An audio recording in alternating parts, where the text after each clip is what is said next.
Evelyn Hart watched the dusk smother the town of Red Willow, like a fist pressing a handkerchief to a wound. She was 38, the widow of a man who had learned the routes and rhythms of stage and rail the way a pianist learns scales, until a single wild chord left him lying in the dust, his throat cut, and his ledger gone. Joseph had been a Wells Fargo guard. For 10 years, Evelyn had kept the books in the local office, a woman who learned to read the scrawl of men's signatures as plainly as the lines on her own palm. She could tell a forged endorsement from a hurried one. She could name the routes, the agents, every dry creek and muddy ford along the southern line. She was good at it. That skill had been her anchor when grief tried to loosen her, but grief was only the beginning of the injustice. A month after Joseph's death, the company's regional manager, Horace Fenwick, issued a statement, a holdup, tragic but ordinary, carried out by highwaymen. Fenwick's ledger said the cargo was unsalvageable. His men's testimonials lined up neat as soldiers. The town accepted it because townsfolk want answers, and Fenwick gave them one. Evelyn did not accept it. She had spent her life balancing accounts. She could tell where the numbers had been nudged. The night before the coroner closed the case, she had sat alone under a hopper lantern and copied Joseph's shorthand into a blank book.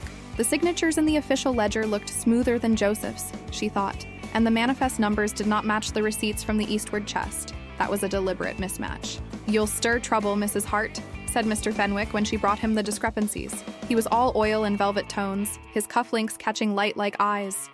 "Wells Fargo has rules. You have the rules," she said. "You signed the receipts. You knew what left." She watched his smile. It was a practice thing. She had been widowed and then politely dismissed to the margins. They offered a pension that would make ends meet for a year and reserved her a seat at the table like a favor. What they could not touch, what they could not smooth or buy, was her certainty that Joseph had been targeted, not robbed. When she was a girl, she had learned to stitch up more than hems. Joseph had been careless sometimes, too trusting with men who took credit for other people's work, and he'd laughed at her ledger tricks. She learned then to keep secrets. The ledger she'd copied into her own book was a secret, but secrets had weight. They could pull a woman down or steady her. She chose the latter. Red Willow whispered that a wanted man named Silas Kane drifted through the canyons. Folks called him an outlaw, the sort who robbed from the greedy and vanished before dawn. Some days she had thought a man like him could not be trusted. Other nights she pictured the highwaymen's faces and wished for a shadow on their trail. She did not romanticize outlaws. She respected skilled ones the way a woman respects a surgeon's steady hand. If there was a thread leading from Fenwick's office to the man who cut her husband's throat, she would follow it.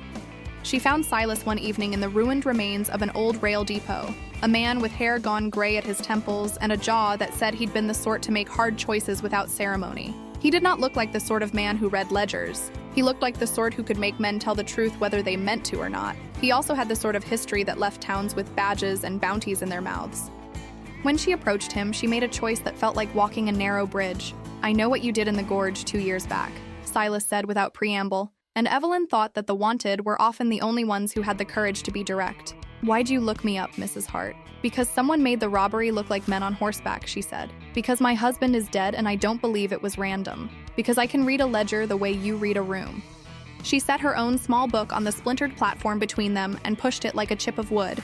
"There are fingerprints in the numbers." Silas stared at the cramped, patient script as though it were a map. His eyes flicked to the margins, the shorthand she'd taught herself to read. There was a slow respect that moved across his face, and it altered him. He was wanted. That fact shadowed everything he was. He did not wear a sheriff's star. He did have a talent for taking the crooked pulse of men like Fenwick. "What do you want me to do?" he asked finally. For all the danger in approaching a man with a price on his head, Evelyn felt no naive thrill. She felt practicality. She needed someone who knew the road, who could watch men without being watched, who could read silence like a language. There was stubbornness there, too. A woman who had been lettered and laughed at long enough to know that survival required being brave enough to ask for help in an unconventional place. She had been broadsided by loss and bureaucracy. This wasn't rescue. This was an arrangement born of necessity and fire. "I need you to help me follow the money," she said, "to find where the shipments vanished and who got paid for goods damaged." He tapped ash from his cigarette and said, "You think it's inside." She nodded. "I know it." Silas folded his arms. "All right then. We don't do this to unburden your soul. We do it so folks stop dying and men like Fenwick stop buying silence with town comfort. I set conditions." Evelyn listened and weighed each one. She was not a woman who loved being beholden. If she partnered with a wanted man, she'd keep her own hand on the pen. She would not be rescued. She would be an equal planner. The decision she made that night was not romantic. It was strategic and built of grief and stubbornness, the sort of loyalty a woman gives to herself when there's nothing left to lose but dignity. As they departed the depot, the moon threw bone-white light on Fenwick's office windows. Her heart sped, not with fear, but with a fierce readiness.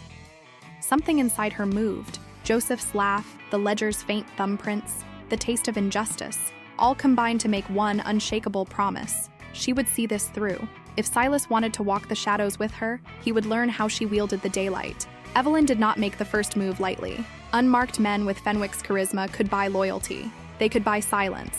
And towns paid for silence with the currency of small favors and larger denials.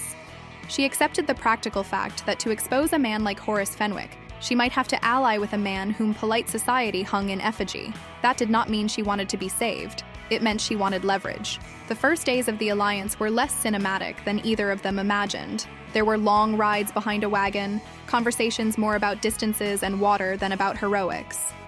Silas taught her how to sit a horse without giving away every intention. She taught him how to look at a ledger and notice the tiny things men forget to alter when they fake a theft. He showed up with a half-whispered map of the loyal hands that ran Fenwick's quieter business, a small separate network that moved coin and papers through a handful of trusted clerks. They escaped an ambush on the second day, and Evelyn had a hand in that rescue. Two young men came down from a shale ridge at dusk, rifles wrapped in the moonlight, their faces hard and anonymous. Silas's reflexes were the quicker. He flattened into a wheel rut and drew his pistol. Evelyn slid off her horse and did something she had never dreamed she would do in that moment. She took the pack of cartridges from the saddle and slammed it into the gun belt with the ferocity of a woman who refused to be ornamental. She fired once, and the report echoed across the ridges. She did not miss. The men broke and ran, and Evelyn felt the strange, clean bolt of adrenaline that confirmed she could not be left to the soft hands of pity. Over the next week, they built a rhythm. Evelyn's hands were steady and certain. They read signatures like Braille. She watched receipts and found the thin, familiar thread, a series of small adjustments where consignors were told to underreport valuables. Goods damaged became a phrase with teeth. The money was rerouted into an account Fenwick claimed to reserve for special situations. Silas knew how that money moved off the books, quietly funneled into a partnership with men who could make a robbery look plausible. "You're precise," Silas said one night by the embers of their camp. "That's dangerous in a room of folk who think truth is negotiable." "That precision kept me alive when Joseph was out with the box," she said. There was no sentimentality in her recollection. It was a fact. Precision kept you on the right side of a ledger, and that meant you could keep food on the table. "And it will get us evidence." They split their roles. Silas went mid-range to the men who handled the lifting, the masked writers and the local cut purses, and Evelyn used the thin cover she had as a widowed clerk to ask small, seemingly harmless questions when she could. She asked about dates and routes, the way a woman asked for sugar, and then asked a neighbor's weight by the way she measured their flour. She charmed and she challenged. She made herself present in places Fenwick expected her to be quiet, and she listened with the relentless curiosity that had built her marriage into a partnership. An early victory came when they tracked a receipt with a forged courier signature back to a man in a saloon who suddenly learned how to keep his story short when Evelyn described, in a calm voice, the exact variance in the manifest. He admitted to passing the paper along to a messenger boy in town, and the boy pointed to a livery where a chest had been packed differently than recorded. The evidence was small, like a strand of hair, but it had to be strung into a map. The more Evelyn asked, the more the map widened. Silas taught her to think like a man who had to assume everyone sought advantage. He taught her to find the places where greed split a man's loyalties, and to place questions like bread in those places so the answers came. She taught him to be patient with the minutiae, those tiny numbers that men like Fenwick assumed a woman would find boring. Their survival required cooperation, not a rescue. When Fenwick's hands tried to reach beyond paper and into threats, Silas met them with shadows and strategy. But he deferred to Evelyn's judgment on matters that concerned the ledger and the legal ground. That gave her a rare power, the ability to command respect not by raised voice but by irrefutable knowledge. She was not simply an accessory to his outlaw myth, she was the axis on which their plan rested. They learned that each needed the other. When they found a stash of small coins hidden in the false bottom of a tin, Evelyn recognized the way receipts had been altered. She knew what paperwork would tie these coins to Fenwick's separate charity fund. Silas recognized the code stamped on the tin. It matched a gang that had supplied riders for masked robberies in the foothills. Together they followed the string. Silas would half grin, half grit his teeth and say, "You'll bet your ledger and I'll bet my life on this." And Evelyn, with a steadier voice than she felt, Mike Gayton would say, "Then we bet together." Their alliance was not romantic at first. It was a merging of craft. But partnership breeds intimacy the way a long ride breeds calluses. They saw each other in moments that revealed truth. Silas's hand steadying a frightened homesteader, Evelyn's fingers stained with ink that told a truer story than either wanted acknowledged. They formed a foundation of respect, and from that foundation, something warmer began to assemble, quietly like a house framed by careful hands. Red Willow had a few safe havens, and one of them was the old Adeline's boarding house, the sort of place where widows and weary travelers found warm stew and a bed that didn't make promises. Adeline herself was a woman of 6 decades and a voice like a bell. She had a dozen daughters in town and 10 more in her head. When Evelyn brought Silas to Adeline's, she did not shriek or call the sheriff. Women there understood desperation because they had been its architects. Adeline's was where Evelyn first allowed herself to rebuild, not because she sought comfort, but because she saw necessity in shelter. The room she rented was a small one, a bed, a washboard, and a chair where she could spread ledgers and maps. She set up charts of routes pinned with pennies and names. She slept with one eye open and her pencil under the pillow. The practice of keeping her work visible made her feel anchored. It was not melodrama, it was habit. Work had saved her once. She believed it would do so again. She found, in the day-to-day, an expanding circle of competence that surprised the town as much as it surprised her. Adeline's daughter, May, had hands that could sew a boot or a broken heart back together. May wasn't above swearing or above the occasional fist. She and Evelyn became quiet allies. May's gossip and quick fingers fetched small facts out of men who thought only women looked after pies. The midwife, Hester, offered the old woman's truths. "Keep a steady hand and a sharper head," she'd say, pressing a steaming cloth into Evelyn's palm. There were other women, a retired teacher who ran the one-room school and a laundress who had eyes like a hawk, each bringing a resource Evelyn could not have conjured alone. Evelyn's skills began to extend beyond ledgers. When the trail led them to a small ranch outside town, she bandaged Silas's arm with a calm hand and found she had a knack for field medicine, tinctures, compresses, the right word to soothe a fever. She had learned bits of it from Joseph and the women he'd encountered on the road, and it steadied her to be useful in that way. Her usefulness was her armor against pity. She also built strategy. In the morning, she taught the schoolmistress the basics of spotting forgeries. It wasn't a lecture, it was training. Women at the boarding house learned to read routes like a second language. Evelyn walked them through the ledger marks, the small things Fenwick's clerks missed when they hurried a signature. "Look for the pause," she told them one afternoon in Adeline's kitchen. "When a man pauses, the change of hand betrays him." The boarders became her eyes and ears. Women who washed shirts for men who drank too heavily noticed odd cuffs and new bruises. Women who mended boots saw a pattern in the scuffs. Evelyn turned their gossip into intelligence and their intelligence into plan. In that haven, Silas learned another dimension of Evelyn. She could be tender without being weak. She could command a room without dogma. She could ask for help and then take it back when necessity required. He found her in the kitchen one morning, sleeves soaked in flour, directing a dozen women to bake hardtack for a long ride. She directed the rhythm like an orchestra conductor. Her voice had the authority of someone who had shepherded a household through harder nights. He found himself listening the way he listened, when a man who knew the past told him the rockslide times. Their partnership expanded from necessity to genuine collaboration. Silas began to trust Evelyn with details of his past that cut. He told her about being railroaded as a young inspector, a man who found bribery on a ledger, and then found the ledger altered to make him the criminal. He'd chosen the road because it was the only place he could make wrong right on his own terms. It made him wary of institutions. Evelyn was not an institution. She was a person who had been scorched by one and refused to be shaped by the burn. Their parallel histories built a bridge across a canyon of secrets. In the mornings, Evelyn would walk the ledger like a line of verse, reading it aloud to herself until it made sense. She began to write her own additions to her life, small things at first. A new skirt stitched by her own hand, a workshop arranged in the back of Adeline's where they kept the maps and hides. She taught May how to keep a business account. She taught Hester how to note an expense. That was her revolution, not a shout, but a steady informing of women who had previously been excluded from the language of money. This was where Evelyn discovered another kind of strength, the strength of creating competence in others. She was good at her craft, yes, but she was better at sharing it. The school teacher, the laundress, the midwife, they did not simply listen. They took what she taught and used it in the market. They kept small records, they noticed patterns, and they fed those facts back to Evelyn. She had always been a woman who made lists for survival. Now she was making lists for justice. Silas watched her with an admiration that warmed and unsettled him. He respected that she was not swallowing the story of her own loss. He loved, in the slow, dangerous way of two people who have been burned, the way she refused to be defined as bereft. She was rebuilding with the precision of a woman who knew how much a penny could mean in a ledger. When he closed his eyes at night, it was the sound of her counting that steadied him. Not the arithmetic, but the certainty that someone could turn numbers into a path forward. He began to see that his redemption might not be a final destination, but a shared project, one he would not lead at the center, but stand beside. In that safe haven, Evelyn's grief turned into work, and then into purpose. She recognized that strength could not only survive, it could shape futures. She started to draw the plan that would be more than exposing men. It would teach a town to stand for better, to keep its accounts honest and its women knowing. Above all, it would reclaim her husband's name from the quiet ledger of the dead. Silas had been a man who once moved through railroad yards with the authority of someone who understood tracks as a language.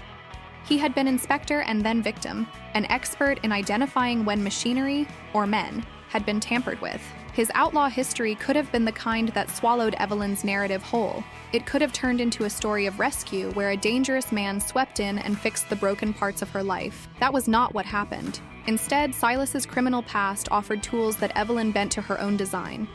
He knew how to read the habits of thieves, the way they favored certain trails, the kind of horses they rode, the code words they used in the dark. But he had also learned how institutions bend towards self-preservation. The same ledger he had once tried to protect had been the mechanism that turned him into an accused man. He knew how men used official paper to bury truth. That knowledge became invaluable in Evelyn's hands.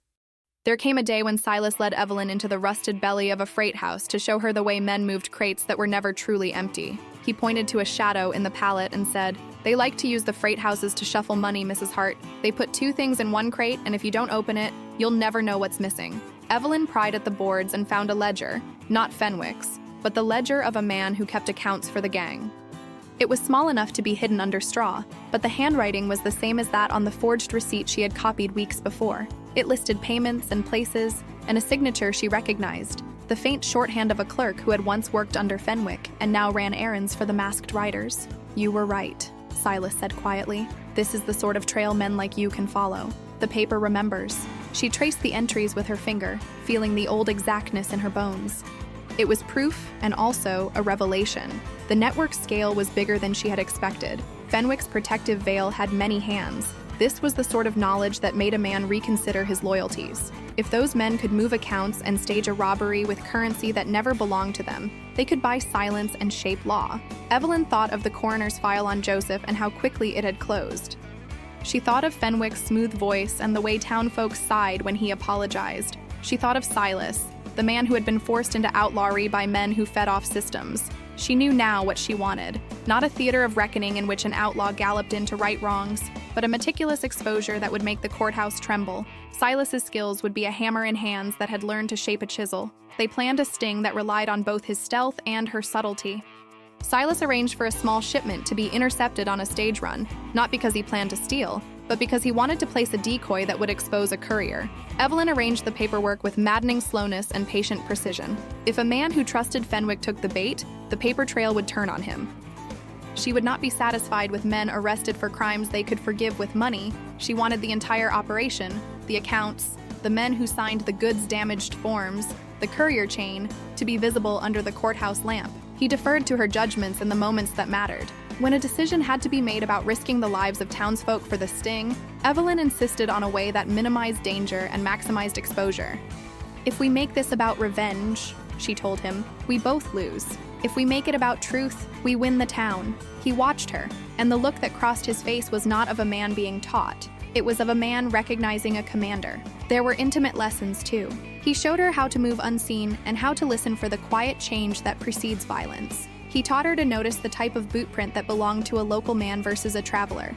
She taught him how to craft a document that looked exactly like a real receipt, but contained a coded note in the margins he could use to bait a courier into making a confession. They worked like a clockmaker and a jeweler. Each skill complemented the other. As they drew closer to the heart of Fenwick's operation, Evelyn's moral compass guided their choices. She drew the line clearly: justice, not bloodshed, unless it was absolutely unavoidable. Silas had once believed that the road answered wrongs with wrongs, but he began to see Evelyn's steadiness as a kind of higher tempering. Her moral clarity unsettled him in a good way. He found himself choosing to protect windows rather than burn them. He would sometimes look at her in the lamplight and think how unusual it was for a woman to make him question his own quickness to lash out with force. That questioning was part of his redemption. He had been hardened by betrayal and had learned that weapons answer force with force. Evelyn's insistence on evidence, names, and records taught him that a man's legacy can be remade through law as long as law is allowed to reflect truth. He was not the man who owned a badge or a pulpit, but he could be the man who ensured that the truth reached the right ears. And she, who had once been shut out of the rooms where money and power were apportioned, began to realize she had an influence. She was not merely a victim or a widow. She was the architect of a case that could expose corruption. Together, they moved the pieces. Men would not only be exposed, they would be offered the chance to choose complicity or confession. Evelyn's plan was surgical. Silas's skills made the cuts precise. In the quiet moments, when they set the last of the false receipts under the stage's wheel and hid in the scrub to watch, their hands met. It was not a cinematic claim of ownership over one another. It was a recognition of partnership, a small, necessary warmth amid a plan that would force the town to face truths it had preferred to ignore. The ledger never lies the way a man might. It tolerates no drama. It asks only that its numbers be respected. Evelyn's ledger had been a ledger of grief for a time, but in the last months, it became a ledger of intent. The more she found, the more she understood how far the corruption reached. Fenwick's company line was not merely local sleight of hand. It had been a deliberate strategy. Entice men to underreport, stage a robbery with hired hands, and then absorb the insurance and charity funds into private pockets. Joseph had been in the wrong place at the wrong time because he had been courageous. Courage, it seemed, was a liability in a town that preferred tidy narratives. She had to explain what Joseph's death meant to her in language that would move men who had profit in their pockets. It was not enough to say that a husband was gone. She needed to show that his death was the output of a systemic machine. When she compiled the list of adjustments, the euphemism Fenwick used in his ledgers, the list mapped to dates of successful robberies. Names that had once read as ink on paper jumped into a new life when she connected them to payments, to the timing of shipments that never reached the East, and to small envelopes that changed hands in Fenwick's office. These facts made Evelyn furious, which was different from being bitter. Fury for her had become a sharp, corrective tool. She had watched as men she'd served with respect found ways to look away. She had watched the sheriff, a man more eager to be polite to Fenwick than furious about a widow's loss, file paperwork with a kind of lazy deference. Fenwick had friends in the right places. It would have been simple to shout and be dismissed. Instead, she plotted. She could not do it alone. But here she drew the line clearly. The mission was hers. If Silas or any of the women aligned with her thought her grief might be an embellishment, she recentered them with tenacity. "This is not personal theater," she told the team gathered in Adeline's kitchen.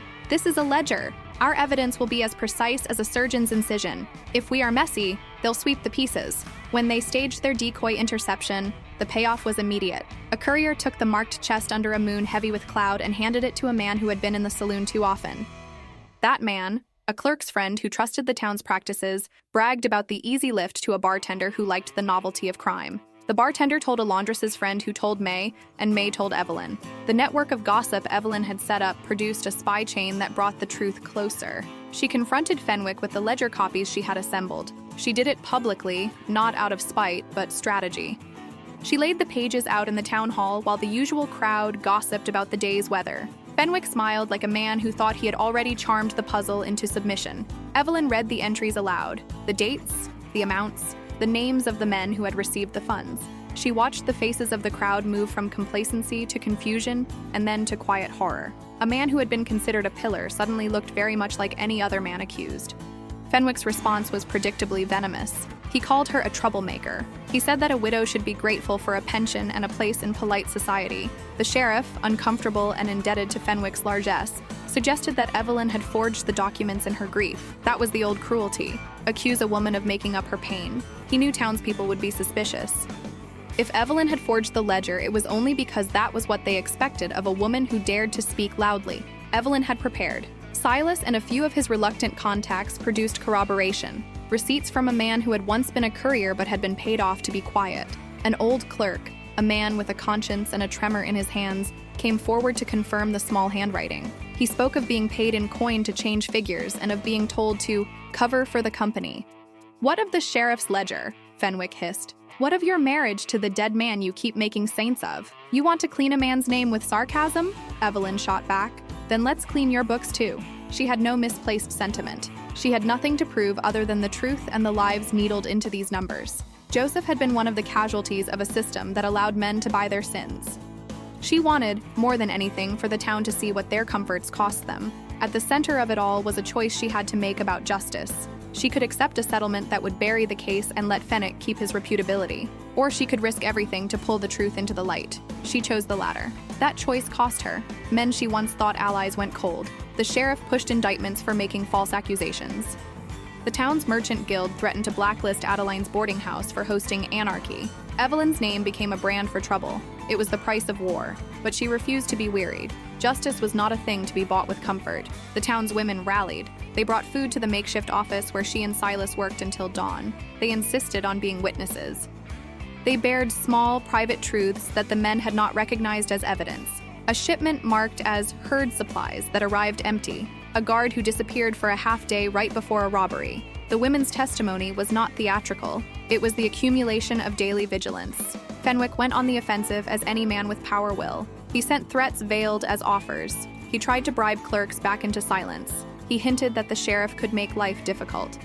Evelyn's answer was to keep working. She was a woman who refused to let her life be litigated by gossip. She was determined to let the ledger speak louder than the whispers. As the days hardened into a courtroom timetable, Evelyn understood what she needed, not merely to catch the small men who acted in the shadows, but to drag the powerful into light. She would not be content with a scapegoat. She wanted a restructuring of accountability. If that made the town uncomfortable, she would be uncomfortable with them. Justice, not comfort, had become her standard. She had come to see that the ledger was not just about money, it was about dignity. Planning the trial was like plotting a map of jagged coastlines where every harbor had a secret reef. Evelyn and Silas moved cautiously, because they knew that men with power used the law like a blade. They would not easily be cut loose from their influence. What made their partnership work was how they balanced each other. Evelyn with her meticulousness, Silas with his gift for reading men in shadow. Neither tried to own the other's method. Instead, they built a shared language. "We need to make this about truth in a way that a judge can't bury," Evelyn told him one afternoon, as they spread out maps and ledgers on the old table in the boarding house back room. The women gathered around, hands idle and eager like small tools waiting for work. "We need witnesses who will stand. We need physical evidence that corroborates the paper." Silas tapped a marked place on the map. "There's a supply route that Fenwick's men always favors. We can trace where those shipments disappear into charity accounts. If the courier who took them can be compelled to talk, we've got our man." Evelyn nodded. She had spent late nights learning the cadence of confessions. She had learned that men who took bribes trusted, at their core, that they could profit and keep their faces unclouded. Once a man took his coin, he gave up a kind of conscience, and a ledger records that like a fingerprint. Their plan would be to make the ledger undeniable. Receipts, corroborations, and witnesses who would not be bought because they had nothing left to lose. They worked as equals. When the group debated the ethics of coercing testimony from a frightened courier, Evelyn and Silas negotiated terms: safety for the courier and a promise to expose everyone involved. Silas used his old connections to ensure the courier would not vanish. He made certain he had the leverage to keep the men talking. Evelyn wrote out a guarantee in ink and signatures, a sort of contract that placed the women's protection of the courier above all else. It was legalism born out of necessity, and it showed how her knowledge could shape moral action as much as legal evidence. Their romance unfolded quietly amid the bustle. It did not climax in a single dramatic confession of love. Instead, it arrived in small things. Silas bringing Evelyn a cup of coffee when she had worked through the night, Evelyn making a map of the safer trails for him to ride, the way they were honest about fear and strategy. They spoke of futures but not as claims. They spoke as architects planning a building together. When Evelyn made a choice, to keep the courier safe rather than expose him immediately, Silas respected that. When Silas insisted on a path that required patience instead of quick violence, Evelyn listened. Neither ceded their will. They compromised with the kind of respect that builds famines of ego into feasts of cooperation. Women joined their cause formally. May and Hester and the schoolmistress swore to keep watch and hold steady when the town tried to push them back to quiet. Even a few men stepped forward, a clerk whose conscience had grown louder than his fear, and a blacksmith who had been cheated by a shipment he'd never received. The group was motley, but strong. They met in small rooms with candles and no windows to blow the truth into the street before it was ready. Silas learned to trust documents the way Evelyn trusted his eye. He marveled at how she could pick up a paper and see a lie's outline the way some people could hear a false note in a song. She, in turn, marveled at how he could lean on a bar of the saloon and make a hardened man confess, and later, repent. Each offered the other a new muscle. She gave him patience with the bureaucratic grind. He gave her courage in darker places. As the trial approached, they rehearsed testimonies in the back room. Evelyn coached witnesses on the cadence of truth, how to say what must be said without flinching at the inevitable denials. Silas taught them how to stand in a street and not shrink when a hired thug tried to startle them. The women practiced their answers in a way that became a ritual. Their voices, practiced and precise, were a kind of weapon against the easy lies Fenwick could spin. They also healed one another. Silas opened up about the ways his past had been used as a cudgel against him. Evelyn listened but did not pity. She saw in his confession the raw material of someone who wanted to be better. He learned slowly that being loved by a woman did not require the shedding of his self. It required the tempering of it. Evelyn learned to trust again, not blindly, but with the hard-won knowledge that hands could be both dangerous and kind. On the eve of the trial, they sat by the boarding house stove and put their hands together over a stack of papers. "Whatever happens," Silas said, "we do it our way. We do it my way too. The slow way," she shot back, and they both laughed, because the slow way was the hard way, and the right way. They were not rescuers of each other anymore. They were partners in the truest sense, equal stewards of the future they were about to fight for. The court would decide whether Fenwick's paper carried enough weight to indict him. Evelyn and Silas had given him no easy exit. They had built a trap of truth and patience, and the waiting, the long, anxious sort that strains and then steadies you, had made them more than two desperate people with a cause. They had become a force that the town finally could not ignore. All the planning, the rehearsals, the small victories and whispered testimonies led to a single day in the county courtroom, a wide, dusty room with high windows and a gallery of townsfolk who wanted to witness a scandal. Evelyn dressed simply, as she always did. Practical skirt, ink-stained fingers from midnight notations, a ribbon at her throat that meant she respected the occasion. She would stand in front of men who still thought a woman's voice could be smoothed away. She had chosen to be here. That choice pulsed like a living thing under her ribs. Silas stood beside her not because he was meant to defend her, but because he had promised to. He stayed in the shadows of the halls, ready to do what needed doing without seeking the spotlight. His presence was a statement of equality. He did not command the floor, but he would stand with her as partner and witness. The judge eyed them with a neutral face. The sheriff looked uncomfortable, and Fenwick sat with the casual composure of a man who believes in the myth he's purchased. Evelyn's choice was a clear one. She could accept a hush-money settlement that would give her financial security, but let Fenwick keep his business. And with it, his means to do the same harm to others. Or she could force the town to choose between truth and quiet ease, risking her small life and whatever security remained. For a heartbeat, she felt the old woman's pragmatic whisper, "Money buys safety." But another voice, Joseph's, memory sewn into the texture of her days, said otherwise. Her anger had become focused on system, not grief. She would not let his death be folded into a ledger that read, "Tragic, but ordinary." "Do you understand the consequences?" Silas asked in the dim corridor before they entered. He did not tell her to step away from the fight. He simply sought to ensure her choice was fully hers, not the product of despair. "I do," she said, fingers closed around a small packet of ledgers. "This is not martyrdom. It is stewardship." The trial began with what Evelyn had feared, a smear campaign led by Fenwick's counsel, a man like oil with a voice shaped for persuasion. He painted her as an aggrieved widow who wanted to press revenge. He used the sheriff's earlier flaccid statement as evidence that she had lied. It was the old trick, to make a woman's grief into a fiction. But Evelyn had prepared, and so had the women who would testify. They came forward with the slow courage that had been steeled in Adeline's kitchen. They told of missing goods, of payments that read like bribes in the margins of Fenwick's ledgers. The clerk corroborated the handwriting. The courier confessed under the guarantee they had given him, an honest confession designed to be impossible to refute. Yet the day did not pass without peril. Midway through, Fenwick's hired men attempted to intimidate an elderly witness outside the courthouse. When Evelyn learned of it, she felt a familiar rage, sharp and cold.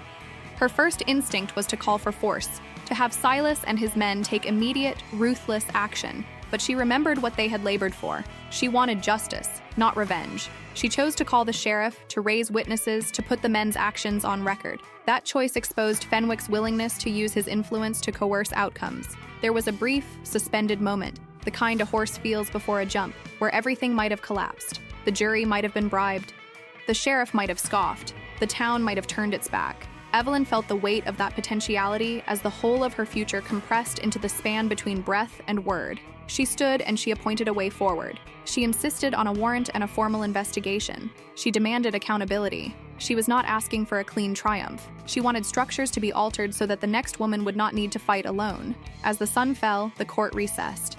Evelyn felt the fatigue that comes from a day spent holding the truth like a lantern. She had been honest, precise, fierce. She had chosen justice and placed herself in its path. It was the precise moment for which she had trained, and it had been costlier than she had imagined. Men who once smiled at her now looked away. But something else had changed. The women in the gallery held their heads higher. Men who had profited quietly now had to sit with the shame of being exposed. The town would not be the same. That night, Silas and Evelyn stood under a sky swept clean by wind, a respite where the stars were honest. They briefly let themselves imagine a life that answered the choice she had made: a small ranch, a ledger balanced and open, a house where guests would find not pity but competence. It was a dream neither of them demanded of the other. It was a possibility. Evelyn's moment of choice had been made by her own compass. Silas's respect for that choice deepened their partnership. It was not an agreement that bound them as one in ownership. It was a recognition that she had the right to determine her fate and that he would be beside her if she wanted him. That respect, quiet and unadorned, became the real turning point for them both. No victory arrives without a counterstrike. The town's elite had been exposed, and to avoid the exposure of even more men, they conspired. Horace Fenwick had friends who were used to keeping hands clean by giving them soft gloves. He could not have his business unravel and still remain the patron of half the town's charities. So he moved like a man arranging chess moves away from a board. The sheriff, a man whose record with truth was as spattered as his coat, found new zeal. He endorsed Fenwick's claims of defamation and conscripted a posse to make arrests for disturbance of the peace among those who had been most vocal. Fenwick himself made a show of humility in the paper, but privately he pushed rumor and debt to create pressure on witnesses. Some men offered to testify only if paid, the price of memory made low by coin. Evelyn watched the town transform into a place where fear could be purchased with a contract. She saw neighbors who had once shared bread with her now refuse to look her in the eye. But she also saw other things. A quiet mob of women who had grit enough to stand. They had become a shield. Adeline's offered sanctuary and a kitchen that could produce bread enough to feed anyone who needed a place to hide. The women organized shifts of watch. They taught each other how to handle a ledger, how to speak to a court, how to read a man's hesitation as a sign of bribery. Fenwick's hired thugs tried more direct measures as well. One night, a window at Adeline's was broken and a note left: "Leave Red Willow." The note was more threat than decree. It was meant to cow them, to put a woman's softer fears in place to quell the louder ones. Evelyn did not leave. She wrote the note into her ledger as evidence and turned it over to her allies. Silas's past, too, stretched its fingers down to their feet. Some of his old comrades, men who had chosen their own outlaw ways after being burned by the system, were tempted by the easy coin offered by Fenwick. Silas felt betrayal in a way he had not since the day he was made scapegoat. Men he had called friend were chosen to make the fight dirty. It stung, but not because he was surprised. He had always known loyalty was rare. What mattered was that he had Evelyn to remind him of who he was becoming. She refused to be terrified. She organized the women into a network that functioned like a small, efficient bureau. Women made lists of who owed whom money and which merchants had been bought. They created a ledger of their own, a ledger that recorded slights and coerced promises. It was meant to serve as a public accounting, a way to humiliate those who tried to buy silence. They would publish it if they had to. Fenwick grew more desperate. He tried to bribe the judge with a donation to the courthouse library. He offered Fenwick-sized sums to men to testify that Evelyn's ledgers were false. Evelyn watched these moves like a skilled chess player watching a rash opponent overreach.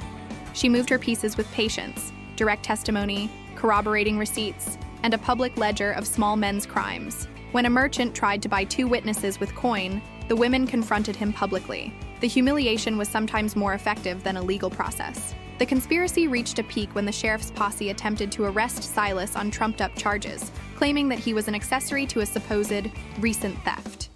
The posse's arrival was a spectacle meant to intimidate. The women collected in the street like a cordon of living proof, offering affidavits from the men who knew Silas's movements. It was a risky move. They could all be rounded up for contempt. Evelyn insisted on standing at Silas's side. "If we allow them to tear down one, they'll tear us all," she said. The sheriff, confronted with an array of ordinary townsfolk who had turned their fear into witness, faltered. Public opinion was a tricky thing. Fenwick had counted on making fear a contagion, but he had miscalculated the stubbornness of women with nothing left to lose. The more he pushed, the more people who had been silent began to tilt toward the truth. In the middle of this pressure, Evelyn had to contend with the thinnest, most painful test: betrayal from within. A clerk she had trusted, a man who had once carried a bag of coin for her husband, took a bribe and disappeared.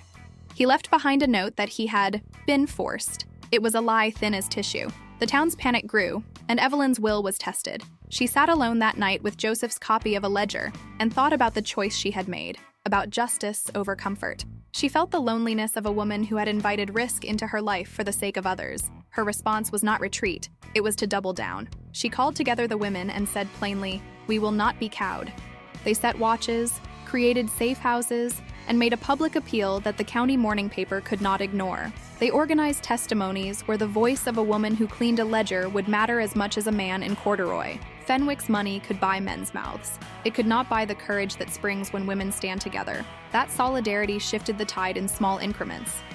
Fenwick's friends squinted at the horizon and found rumors of their own reputations appearing in the newspaper. The sheriff's zeal cooled as his own social standing came under scrutiny. The conspiracy had been designed to crush dissent with fear, but it had sparked what Fenwick hadn't feared: women refusing to be erased. You learn who you are when the world strips everything from you.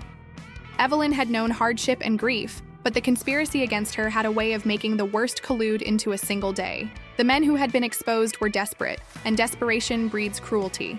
One stormy night, a fire broke out at the freight house, where they kept the evidence: the copies of forged receipts, the tin filled with coin, the small ledger that had once hidden in straw.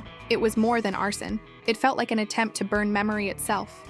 The flames curled and ate what had been their painstaking work. Evelyn arrived as the smoke churned and felt the hot, stupid panic of someone watching a life's work go to ash. She fought back the urge to collapse. Instead, she pulled witnesses, women from Adeline's and a young clerk named Tom, out of the smoke, coughing and black-faced, and then she demanded lists. They moved as if they had practiced. The loss was staggering. The physical records they had taken so long to assemble were gone.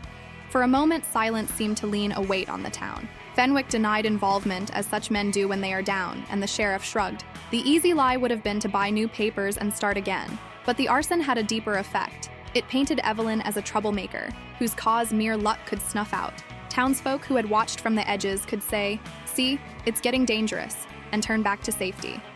On top of that, Silas was taken in for questioning on an old warrant that had lain in a drawer like a sleeping snake. The sheriff used the situation to his advantage. If Silas could be removed, the women who guarded Evelyn would be easier to frighten. They hauled him in at dawn with little respect for the evidence that proved his presence elsewhere. The courthouse smelled sour with the metallic tang of panic.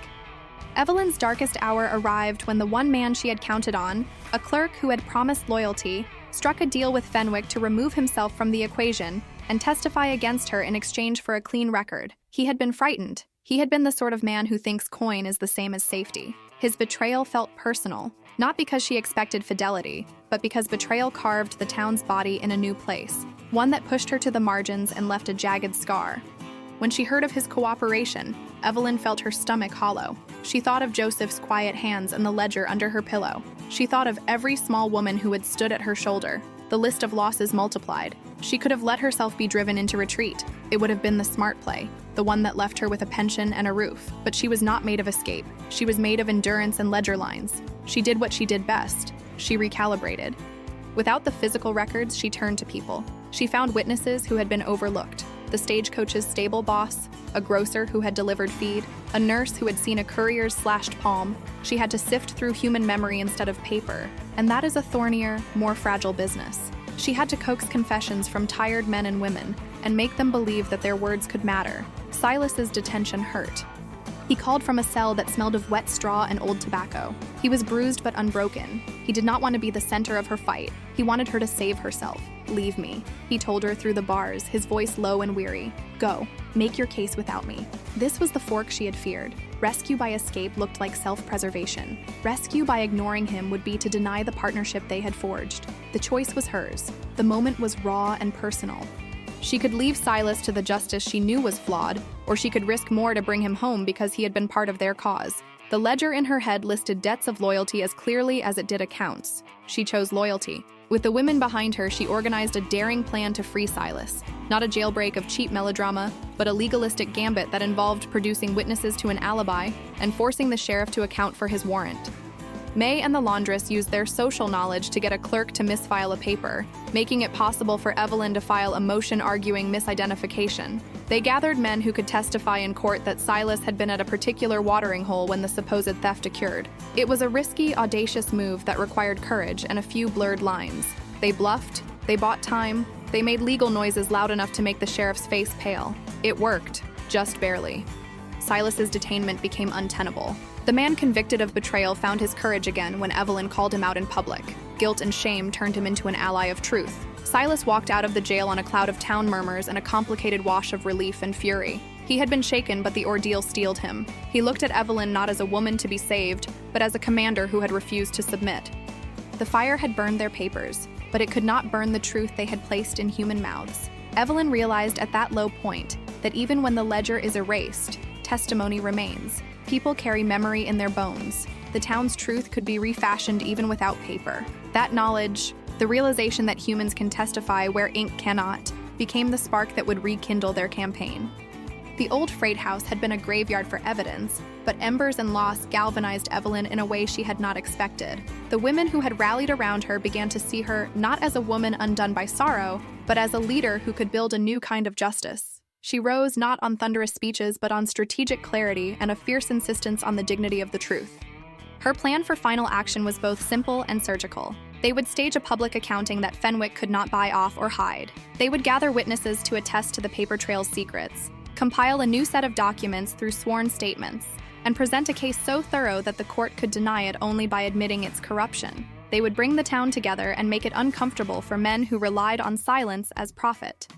She organized a parade of witnesses across the morning light: the grocer who had once delivered feed to a coach that left with empty crates, the station master who noticed a chest exchanged in the night with no manifest recorded, a courier who had pockets lined with coin and a conscience that finally won. Across town, women hung notices that read plainly, "Come and hear the truth." The move was audacious, a public spectacle meant to shame and inform.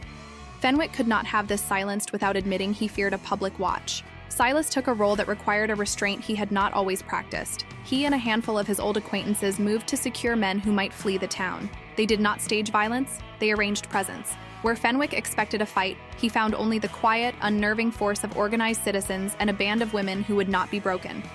Silas's old prowess, in planning routes, in quiet intimidation, was used not to cow, but to ensure those who conspired could not escape the process. It was also the moment where other women stepped fully into their power. Adeline, who had once been content to make stew, stood up and spoke about the nights she had been asked to look away. Hester, the midwife, spoke with calm precision about the way the town's money had bought silence. May, young and untrained 6 months earlier, read the ledger pages aloud with clarity and confidence. The women were no longer background instruments. They were the main chord. Evelyn led with patience and unflinching honesty. She did not demand retribution as a spectacle. She demanded accounting. Her strategy included not just naming perpetrators, but proposing a plan to rebuild the town's fiscal integrity. She presented a ledger plan, a system of checks, transparent bookkeeping, and a civic committee composed mainly of women that would make it harder for a man like Fenwick to buy impunity. It was pragmatic and visionary. It suggested that justice could be built into the mechanisms of daily life. Fenwick tried to bellow his way out. He launched a counter-argument, bringing forth men he paid to stall and a few old friends who still believed that comfort was worth a small lie. But the town was listening now. The jury of neighbors had seen the women stand, and the press, a small county paper from the next town over, had come to watch. The public gaze is a strange pressure.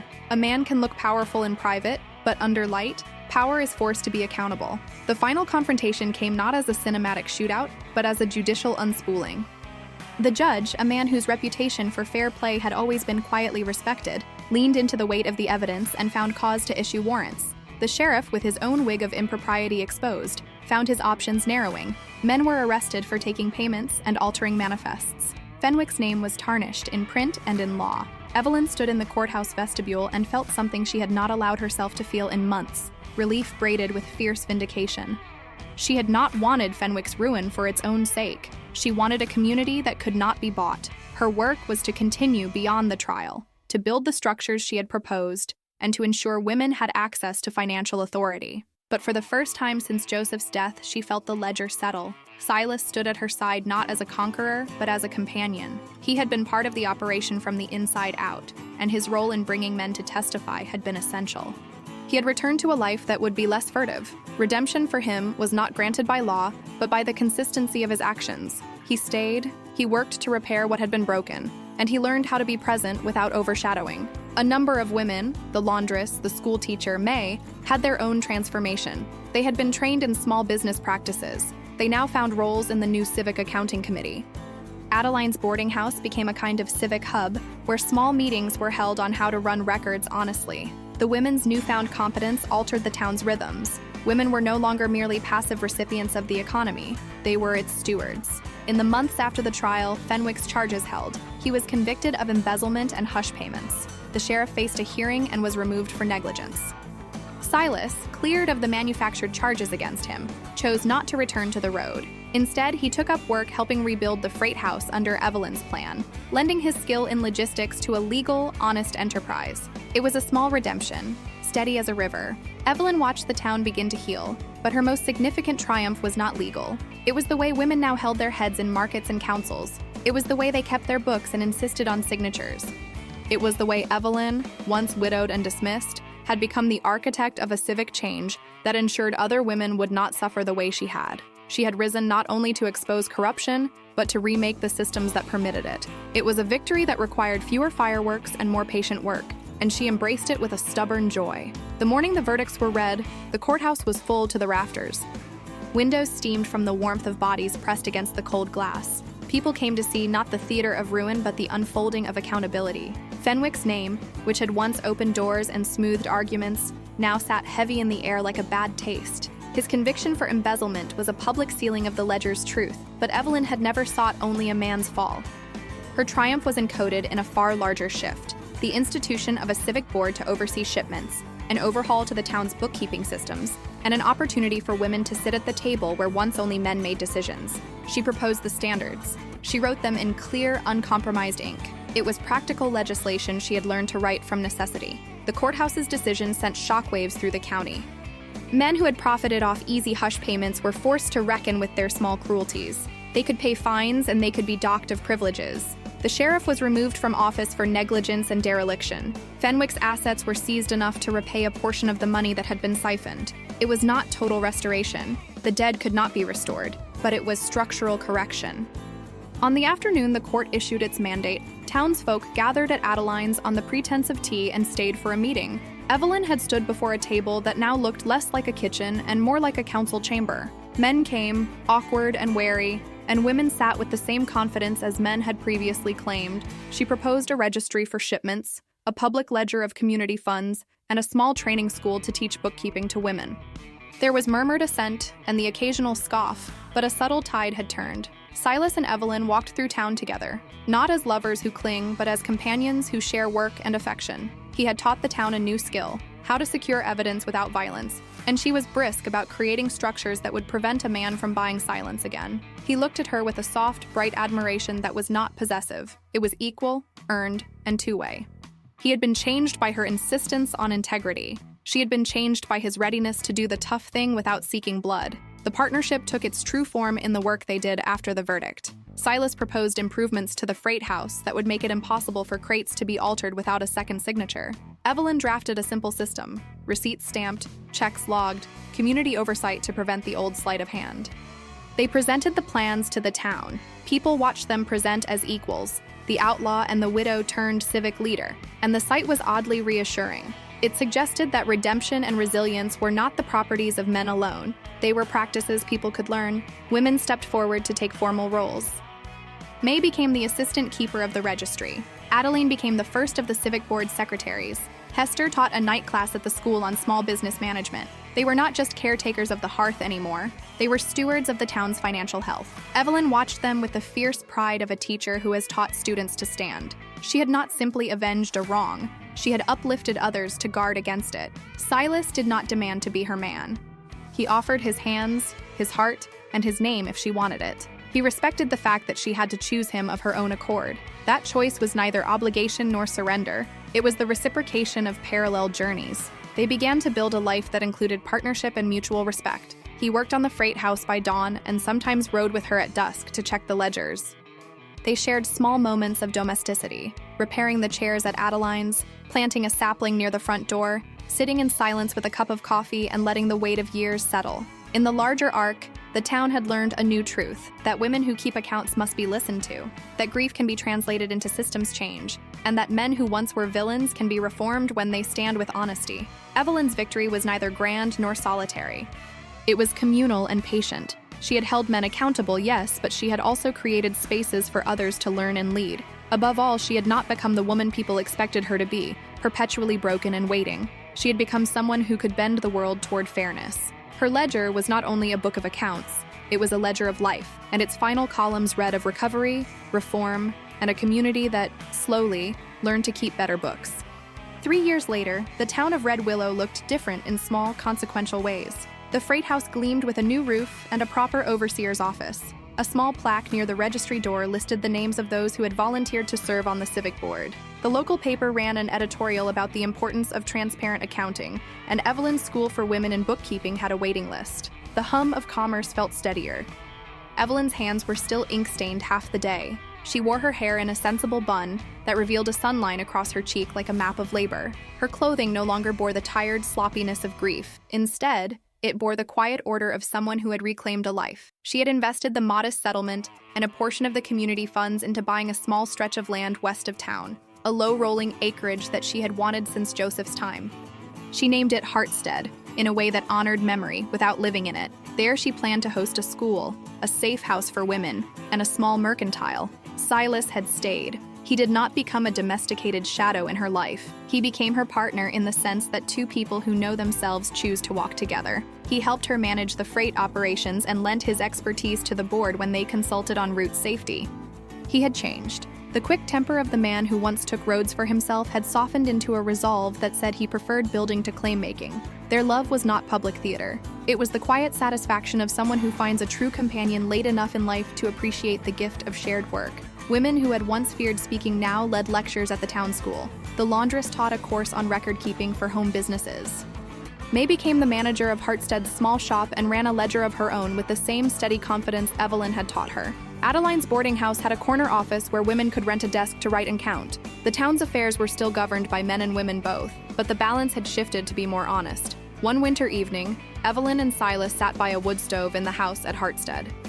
A sapling they had planted in Joseph's memory leaned toward the window and caught the moonlight. Silas reached and took Evelyn's hand. There was no possessiveness in the gesture, only the quiet togetherness of two people who had been remade by common trials.